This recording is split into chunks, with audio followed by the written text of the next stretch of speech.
Hello दोस्तों, स्वागत है आपका हमारे चैनल पर। हम लोग आप सबके साथ बने हुए पिछले कई वीडियो की सीरीज में और हमारा कंटेंट चल रहा है करंट अफेयर्स को लेकर के। आज उसी क्रम में दोस्तों हम पढ़ने वाले हैं अंतरराष्ट्रीय मुद्दे और इसमें हमने पहला टॉपिक उठाया है IR इंटरनेशनल रिलेशन, अंतरराष्ट्रीय संबंध, देशों के साथ में संबंध, भारत के अन्य देशों के साथ में संबंध। आज हम कई डायमेंशन जानेंगे कि दुनिया का रुख किस तरफ मुड़ रहा है। अब मल्टीपोलर वर्ल्ड बनता जा रहा है, साथ ही साथ एक ऐसी घटना जिसने पूरी दुनिया के व्यापार को कुछ दिनों के लिए रोक दिया। ठीक है, इस तरह के इंटरेस्टिंग मुद्दे आज हमारे साथ पढ़ने वाले हैं।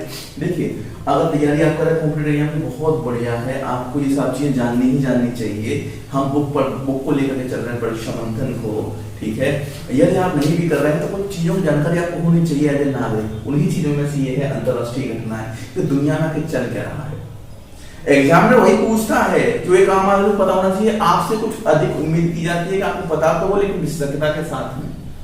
ठीक है, अभी तालिबान क्या कर रहा है ये सबको पता है, तालिबान। लेकिन अगर आपसे ये प्रश्न पूछा जाए कि बताइए तालिबान के बारे में आप क्या सोचते हैं, आप भी वही बता दीजिए कि एक जो है आतंकवादी ग्रुप था, उसने जो है वहां की गवर्नमेंट को पदस्थ कर करके और वहां पे सत्ता कब्जा कर ली, तो क्या लगता है आपको इस पे आपको नंबर मिलेगा?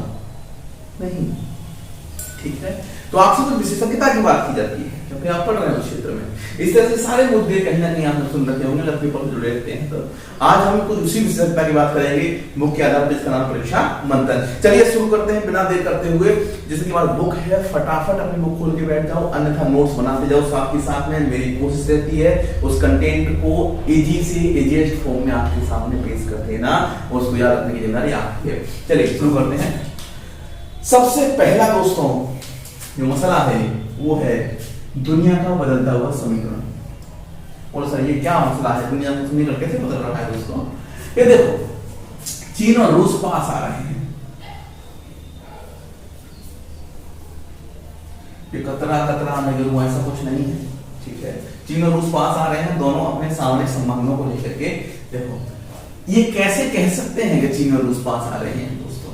ये कह सकते हैं आप one belt one road initiative से रूस का जुड़ना, साथ ही यूरोपीय बाजारों को लेकर के दोनों के बीच में सहयोग हो गया है, और S-400 मिसाइल सिस्टम को रूस ने चीन को बेचा है। तीन चीजें।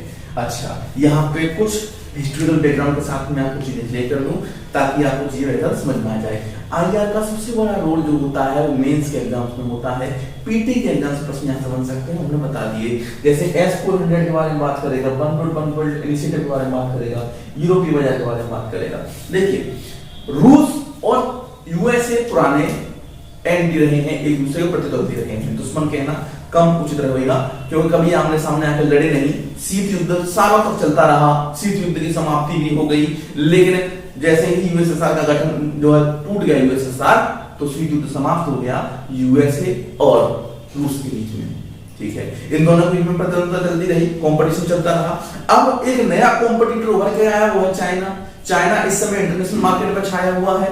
इस वजह से यूएसए को अपनी प्रॉब्लम्स क्रिएट हो रही है इकोनॉमी को लेकर। यूएसए अपना सगा है, अपने बाप का भी सगा नहीं है, ध्यान रखना। यूएसए हमेशा उस देश के साथ आता है जिसे या तो उसे किसी को काउंटर करना हो। कहीं वो इंडिया के पक्ष में आ जाएगा। क्यों आ जाएगा? क्योंकि उसको पता है चीन को काउंटर करना है तो एकमात्र स्ट्रेटेजिक लोकेशन वो है इंडिया। पाकिस्तान में भरोसा किया नहीं जा सकता। ठीक है, पाकिस्तान भरोसा किया था, मुंह दिखाया। ठीक है, तो इंडिया भरोसा करता है तो इंडिया के साथ में जाता है, इंडिया के साथ ट्रीटी करेगा, संधियां करेगा, संबंध अच्छे बनाएगा। जब देखेगा इंडिया की जरूरत नहीं है तो इंडिया को लात मारने लगेगा। ठीक है, हालांकि आज वो देश इंडिया नहीं रहा है, इसको लात मार दिया जाए, आज इंडिया पंथ की बात करता है। तो स्थिति ये हो गई है दोस्तों कि वही कंपटीशन उभर करके आया चाइना के साथ में, और चाइना यूएसए के बीच में कॉन्ट्रडिक्शन चलता रहा। पिछले साल हमने पढ़ा होगा China USA trade war, China USA trade war, ये मसला चला था। इसी मसले की वजह से दोस्तों दुश्मन का दुश्मन दोस्त होता है। यानी तो देखो, दुश्मन रूस का दुश्मन एक, चीन का दुश्मन एक, दुश्मन का दुश्मन दोस्त होता है। यूएस फैक्टर बीच में आ गया, दोनों की नजदीकियां बढ़ गई दोस्तों। ठीक है, केवल इतना याद रखो, चीजें निकल रही। चल आगे आ जाते हैं। आगे दोस्तों मसला बड़ा टेढ़ा है इंडिया के लिए। इंडिया दो चीज में फेलियर पा गया, बड़े दुखद घटना है। पहला, ईरान के साथ में हमारा एक चबाहर पोर्ट को लेकर के हमारा था कोलैबोरेशन, तो इन्होंने इसको डिनाइड कर दिया, चबाहर पोर्ट से इंडिया को बाहर कर दिया। और रिसेंटली फरजाब बी गैस फील्ड, ये जो है ये एक गैस फील्ड है जहां इंडिया की company ONGC, oil and natural gas organisation, ये corporation, oil and natural gas corporation जो है ये नवरत्न कंपनियों में आती है। ये कंपनी जा करके ईरान में वहां की एक कंपनी के साथ में टाई अप करके और रिसर्च कर रही थी। इसको वहां पे गैस फील्ड मिल गया जहां से सीएनजी गैस निकाली जाती है। दोनों ने प्रोडक्शन शुरू कर दिया। अब जो है ये ईरान मुकर गया, बोले हटिए हमारा देश हमारी गैस आप जा सकते हैं, जबकि 75-25 का इनके बीच में समझौता हुआ था। तो दोस्तों केवल पूछा जाएगा कि फरजाब बी गैस फील्ड किससे संबंधित है, आप बता देंगे ईरान और इंडिया से। चबाहर पोर्ट भारत किस देश में बनाने की कोशिश कर रहा था, तो दोस्तों ईरान से। ये कई कॉम्पिटिटर एग्जाम में पूछा गया था, वो उस समय बहुत बड़ी उपलब्धि थी इंडिया की। Chabahar port Chabahar port Chabahar port क्यों थी, क्योंकि आप देख सकते हैं जब भी इंटरनेशनली बात करेंगे, जैसे इंडिया को बहुत छोटे पता नहीं पूछ करूंगा यहाँ पे, ठीक इधर चले जाओ, है ना, ये अरब पेनिनसुला है।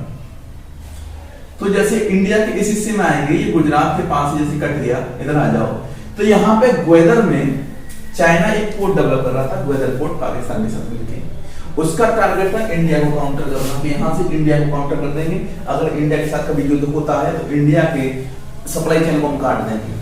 क्यों सप्लाई चेन काट देंगे, क्योंकि ज्यादातर सप्लाई चेन कहां से होती है, इसी मार्ग से। इस मार्ग से लाल सागर से होकर के भूमध्य सागर से होते हुए सीधा यूरोप के साथ संबंध है, बोले इसको हम काट देंगे।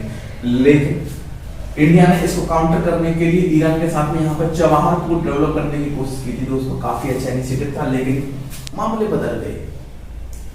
क्यों, ईरान की जो है चीन के साथ नजदीकी बढ़ गई, और चीन ज्यादा खाएगा तो डायबिटीज हो ही जाएगी। वही मसला हुआ, ईरान बीमार हो गया, डायबिटीज हो गई, वही दिक्कत हो गई दोस्तों। भारत के साथ इसने धोखा कर दिया। चलिए आगे चलते हैं, दो पॉइंट समझ गए, आगे आ जाओ। ये मसला बड़ा टेढ़ा भैया, भारत और चीन का। चीनी बहुतों सालों से इंडिया के साथ में स्ट्रेटेजिकल गेम खेल रहे हैं। आगे बढ़ते हैं, फिर कहते हैं नहीं सर सरेंडर सरेंडर आ रहा है, हम तो पीछे जा रहे थे, कुछ नहीं, फिर हट गए, फिर कुछ दिनों बाद फिर आगे बढ़ गए, वहां अपनी इस कंस्ट्रक्शन को कर लिया, बोले ये गांव बहुत पहले बसा हुआ है। इस तरह की हरकतें करते रहते हैं। तो ये तो एक स्ट्रेटेजिकल चीज है, भारत चीन के बीच में युद्ध होना नहीं है, लेकिन भारत चीन के बीच में सेनाओं के बीच में संघर्ष होना ये एक स्ट्रेटेजिकल चीज हो गई है, चलती रहती है। प्रश्न कहां से बनेगा दोस्तों, भारत चीन के बीच में संबंध खराब हो गए हैं। क्यों खराब हो गए हैं, बहुत खराब स्थिति में, क्योंकि देखो दोस्तों पेंगोंग झील पर जो है दोनों के बीच में टकराव हुआ। पेंगोंग झील के पास में फिंगर्स हैं दोस्तों, फिंगर मतलब होता है इसको, जैसे पेंगोंग झील आप ऐसे मत समझिएगा सर हम जो है सोखना झील देख लिए, सोखना झील हरियाणा में है, वो देख लिए, वो सब छोटी झील है, ठीक है। आजकल लोग छोटी छोटी जगह झील बोल देते हैं, 1-8 किलोमीटर का कोई पानी का जल भराव है, बोले झील होगी। झील ऐसी नहीं है, झील का मतलब होगा 10-20 किलोमीटर का एरिया, ऐसी झील है दोस्तों पेंगोंग झील। इस पेंगोंग झील को लेकर के मसला ये हो गया कि ये चाइना की सेना आगे बढ़ गई, भारत की सेना बढ़ी, दोनों के बीच में वो हो गया, संघर्ष हो गया, सैनिक घायल हो गया, ठीक है। हमारा पेपर में आने का एक्सपेक्ट है वो हमें आपको बता देते हैं। देखो प्रश्न कैसे बनेगा, पेंगोंग झील किससे रिलेटेड है, तो पेंगोंग झील स्थित है लेह लद्दाख में, ठीक, ये प्रश्न बन गया। इंडिया का सबसे सूखा, सबसे कम वर्षा का स्थान कौन सा है बताइए, लेह लद्दाख। दूसरा प्रश्न बन गया, निम्न में से सुमेलित कीजिए, चुसुंग घाटी कश्मीर, इस तरह से यूपीएससी था कि कश्मीर ऐसे करके चुसुंग घाटी, और यहां पे लिख दिया कश्मीर। दूसरा ऑप्शन दे दिया चुसुंग घाटी लेह लद्दाख, चुसुंग घाटी हिमाचल प्रदेश, कौन सा सही होगा। तो दोस्तों इसी पेंगोंग झील से लगी हुई है चुसुल घाटी, चुसुल घाटी, ठीक है, CHUSUL, चुसुल वैली, ठीक है। तो प्रश्न दोस्तों जब लगता है यार कहां से पूछ लिया है, कुछ समझ में नहीं आ रहा है, यूपीपीसीएस पूछता है इस तरह के फैक्चुअल इंफॉर्मेशन, और आईएएस के एग्जाम्स में भी ऐसे पूछे जाते हैं, कुछ इसी तरह करंट अफेयर्स से इसको मिलाकर पूछे जाता है, ठीक है। क्योंकि अजीब सा नाम लग रहा है चुसुल घाटी, थोड़ा सा दिमाग से निकल गया, हमला हो जाएगा गड़बड़। चलिए तो ये याद रखने वाली चीजें बता दी है आपको, क्या क्या याद रखना। अब देखो आगे का मसला, ब्रिटिश द्वारा डिजिटल सीमा बनाने का योजना है। ब्रिटेन में मसला चल रहा है बहुत दिनों से दोस्तों। वो मसला नहीं, बीरबल की खिचड़ी है भाई साहब। वो मसला आगे भी देखो, ये वन लाइन में यहां पे डिस्कस किया है मैंने, ब्रेक्सिट। ठीक है, चलो इसको यहीं खत्म कर देते हैं। अब ये ब्रेक्सिट ना हो गया, बीरबल की खिचड़ी हो गई। बोरिस जॉनसन का चुनावी साधारण पर हुआ तो हम ब्रेक्सिट से बाहर कर रहे हैं किसी न किसी तरीके से, किसको? ब्रिटेन को। ठीक है दोस्तों, बोरिस जॉनसन महोदय चुन किया है, जनमत संग्रह हुआ, ब्रेक्सिट से पहले बात हो चुकी थी, अब ब्रेक्सिट से बाहर होना है। लेकिन ब्रेक्सिट से बाहर होना इतना आसान नहीं है। मसला क्या है, यूरोपीय देश बहुत छोटे छोटे हैं भौगोलिक आकार के हिसाब से, तो इन्होंने सोचा है कि यूनियन में हम रहेंगे तो हमारे बीच में क्या होगा, हम आपस में अच्छे संबंध रखें, यूनियन में रहें, और उससे क्या होगा कि बाहर का कोई एक बड़ा देश हम पे कब्जा नहीं कर पाएगा, हमारे साथ में कोई गलत नहीं कर पाएगा। उसका नाम रखा European union, EU, European union. इसमें अभी 28 सदस्य हैं दोस्तों। ठीक है, इसी यूरोपियन यूनियन से अलग होने को ब्रैकेट कहा जाता है। बच्चा इस बात से परिचित होगा क्योंकि जो कॉम्पिटिटिव एग्जाम दे रहा है, इवन 4th क्लास तक का स्टूडेंट इसको पढ़ चुका होगा, जिसने 4th क्लास तक का किया है, क्लास 4 के लिए इसने एग्जाम दिया है। 10वीं बार तो उसने पूछा ब्रैकेट किससे संबंधित है, ब्रैकेट किससे संबंधित है। ये ब्रैकेट खत्म होने का नाम नहीं ले रहा, समझ रहे? ब्रैकेट इस बार भी ब्रैकेट है कि 31 दिसंबर 2020 की रात 11 बजे ब्रेक्सिट से ब्रिटेन बाहर हो गया। तो वो ये टाइम और लिख दिया कि अगर पता नहीं कौन सा एग्जाम को मत्था पड़े तो आप पूछ ले। 31 दिसंबर 2020 की रात 11 बजे फाइनली ये ब्रेक्सिट से बाहर हो गए। Britain get exit with European Union. ठीक है, ताकि भैया टाइम भी लिख लो, कल के ये मत कहना कि टाइम नहीं है। यूपीपीसी से एग्जाम, राजस्थान से एग्जाम एग्जैक्ट डेट पूछ लेते हैं, एग्जैक्ट डेट के लिए आती है ब्रेक्सिट। ब्रेक्सिट का अगर आप पूछें तो ब्रेक्सिट का है और फिर भी आपको नहीं पता है तो मेरे दोस्त बहुत पीछे हो तुम अपनी जिंदगी में, तो वो ब्रेक्सिट अब तक नहीं पता था मेरे बताने तक, तो सोच लो ये ऐसी स्थिति है।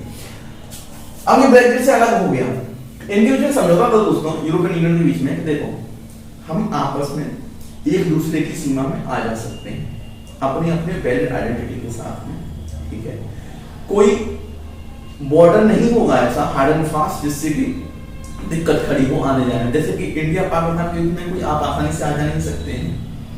ठीक है, बॉर्डर है बकायदा, जाइएगा तो हल्के हो जाइएगा, समझे? तो बजाने वजह जैसे किस्मत आपकी नहीं है कि नीचे से खोद के उधर निकल जाओ, समझे? इस वजह से तो इनके बीच में कोई बॉर्डर नहीं है दोस्तों, तो ये आसानी से आ जा सकते हैं एक दूसरे की सीमा में, एक दूसरे के देश में। अब ब्रिटेन अलग हो गया है। ब्रिटेन कहता था कि देखो मैं सबसे ताकतवर हूं इस संघ का, मेरे संसाधनों पर सब पल रहे हैं। इसकी सोच ऐसी थी जैसे मान लीजिए एक जॉइंट फैमिली है जिसमें मान लीजिए 2 भाई हैं, सपोज करती है 2 भाई हैं, माता पिता हैं और एक बहन है। अब एक भाई उसने जॉब कर लिया, जॉब करने के बाद वो कमाना शुरू कर दिया, तो कुछ अरे यार हम पे तुम सब पल रहे हो, हम तुमको क्यों पाले, हम अलग से ना करेंगे, अपना फैमिली अलग से बढ़ाएंगे। कुछ इस तरह की जो है नैरो सोच लेकर के ब्रिटेन अलग हो गया। तो बोला हमारे संसाधनों का उपयोग अन्य जो देश में कर रहे हैं और हमारे लोगों के प्रति हमारी जवाबदेही है, पूरी यूनियन के प्रति हमारी जवाबदेही नहीं है। ठीक है, बैकग्राउंड समझ गए तो मैं क्या समझाना चाह रहा था। अब आ जाओ मुद्दे पे, मुद्दा क्या है? ब्रिटेन द्वारा डिजिटल सीमा बनाने की योजना है। ये डिजिटल सीमा बनाना चाहता है, बोलो कैसे?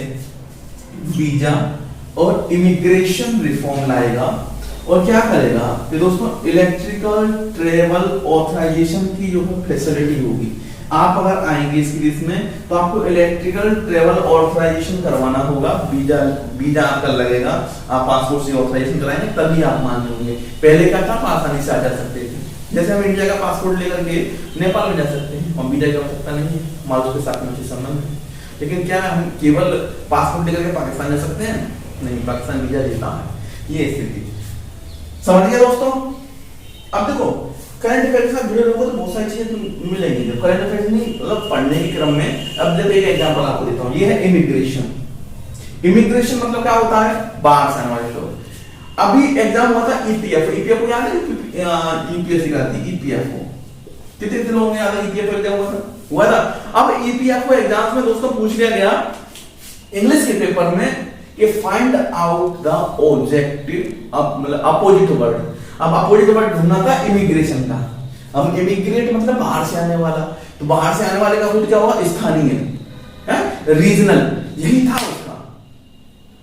नॉलेज का दायरा व्यापक हो, अंग्रेजी नहीं आते कोई दिक्कत नहीं, नॉलेज का दायरा व्यापक चाहिए दोस्तों, समझ रहे हैं? प्रश्न कैसे पूछे तो वहां पे इंग्लिश में, ठीक है, व्यापक रखो नॉलेज का दायरा, काहे प्रश्न नहीं कर पाओ। अगले आ जाओ, सुएज नहर।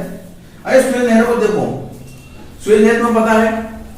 सुएज नहर नहीं पता तब भी बड़ी दिक्कत वाली बात है दोस्तों, कि सुएज नहर भूमध्य सागर, लाल सागर इन सबको जोड़ देती है, ठीक है। यूरोप से आने वाले जो व्यापार है उसको सुगम बनाती है, क्योंकि पूरा अफ्रीका का चक्कर काट के नहीं आना पड़ता है, शॉर्ट में हम लोग आ जाते हैं। मैप देख लेना सुएज नहर कहाँ है, फिर आप अपने आप को पुट कर देना कहाँ पे, मान लीजिए आप अपने आप को ब्रिटेन में पुट कर देंगे, अब लंदन पहुंच गए। अब लंदन से इंडिया आना सबसे शॉर्टेस्ट वे से, तब आपको पता चलेगा सुएज नहर का महत्व क्या है, ठीक है। मसला ये हुआ दोस्तों कि सुएज नहर में एक जो जहाज था वो फंस गया, उसके फंसने से दोस्तों दुनिया का पूरा व्यापार प्रभावित हो गया, दुनिया के 300 से ज्यादा जो है जहाज प्रभावित हो गए और बड़ी दिक्कत खड़ी हो गई। तो ये काफी हाईलाइट हो गया मसला। तो करंट अफेयर में पूछेगा कोई बनने एग्जाम जैसे कि पीसी से एग्जाम हो सकता है, बताइए कि सुएज नहर में फंसने वाले जहाज का नाम क्या था? तो उसका नाम था एवर गैबिन जहाज, एवर गैबिन जहाज, ठीक है। और देखो ये ताइवान का था दोस्तों, ताइवान का जहाज था एवर गैबिन जहाज। तो जितना नुकसान हुआ तो सुएज जो अथॉरिटी है उसे नुकसान की इसी देश से भरवाएगा, नुकसान आप भरिएगा, आपने दुनिया का नुकसान किया है, समझे दोस्तों। चलिए ये सारे मुद्दे आपके समझ में आ गए दोस्तों।